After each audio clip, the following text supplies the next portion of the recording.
Hello everyone, today I'm going to show you how to use gradients in Photoshop. First things first, open Photoshop. Once you have done that, click on the File button in the left hand corner. Then go down to the New button. Click, then Create New. It will look something like this.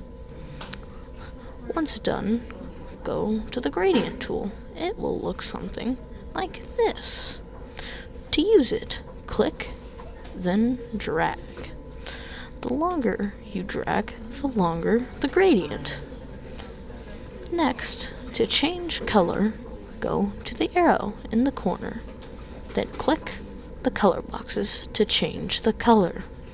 Once done, click OK. You can also change the direction of the gradient, as well as the shape.